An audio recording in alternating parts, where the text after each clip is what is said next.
Halo, nama saya Mohveri Prihardi Putra dengan nomor induk mahasiswa 224131043. Saya akan menjawab dengan format video untuk mata kuliah Kekuatan Ekonomi Dunia Baru dengan dosen Bapak Ahmad Kisai BA MA PhD dan juga Bapak Dr. Tatok Joko Sudiarto MIB. Dua dari tiga pertanyaan yang akan saya jawab adalah pertanyaan nomor 2 dan juga pertanyaan nomor 3. Saya akan menjawab pertanyaan nomor 2 terlebih dahulu. Pertanyaannya adalah, wilayah Indo-Pasifik mempunyai peranan penting bagi ekonomi India.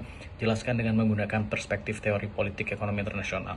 Saya akan menggunakan teori yang pertama, yaitu teori interdependensi atau teori saling ketergantungan, di mana India dalam beberapa tahun terakhir, 5 negara pertama yang menjadi tujuan ekspor utama India berada di kawasan Asia Pasifik, yaitu Amerika Serikat dengan total nilai ekspor 86,51 miliar AS dolar, kemudian diikuti dengan Cina dengan nilai ekspor sebesar 19,75 miliar dolar Amerika Serikat, dan baru Singapura dengan total nilai 905 juta dolar Amerika Serikat data hingga Oktober 2025. Dari sini kita bisa ketahui bahwa ada ketergantungan, ada kebutuhan India agar kawasan Indo-Pasifik dapat stabil, sehingga rantai pasok yang berhubungan dengan ekspor India dan juga impor tentunya dapat aman di kawasan ini. Karena bagaimanapun juga perdagangan ataupun ekspor produk yang keluar dari India biasanya itu masuk melalui Samudra Hindia, Selat Malaka, kemudian Laut Cina Selatan, Samudra Pasifik, dan menuju ke 3 negara terbesar tadi, yaitu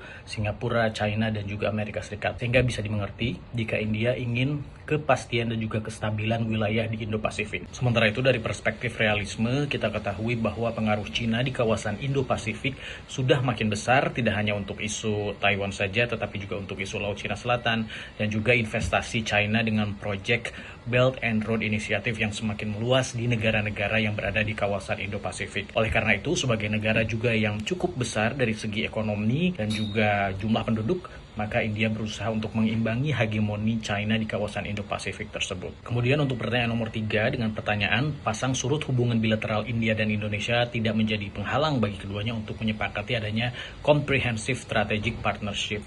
Lalu jelaskan dengan menggunakan perspektif teori politik ekonomi internasional. Comprehensive Strategic Partnership ini menjalani serangkaian proses yang cukup panjang, mulai dari 2011 hingga akhirnya 2018 diperbarui. Pertama, saya akan menggunakan teori realisme, di mana secara sadar dua negara tersebut menyadari memiliki banyak kesamaan, mulai dari kesamaan historis, kesamaan jumlah penduduk yang sama-sama besar ataupun banyak, dan yang kedua adalah kesamaan luas wilayah yang juga cukup luas.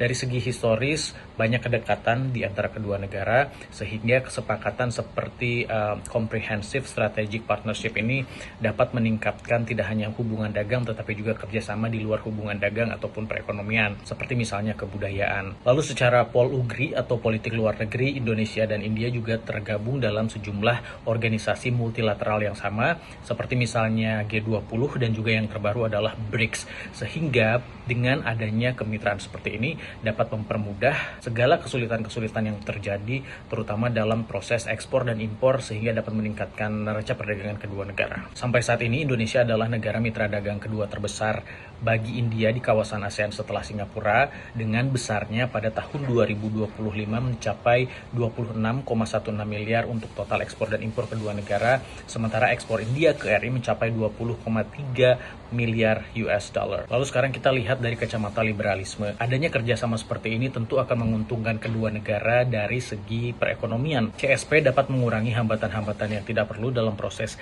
trading antara kedua negara. Misalnya adalah hambatan birokrasi. Kita tahu kedua negara merupakan negara yang berkembang, sehingga adanya hambatan birokrasi dengan adanya kemitraan dan juga nota kesepahaman CSP dapat menghilangkan hambatan-hambatan birokratif seperti peraturan yang terlalu panjang. Kedua adalah dapat menghilangkan tarif-tarif yang tidak perlu.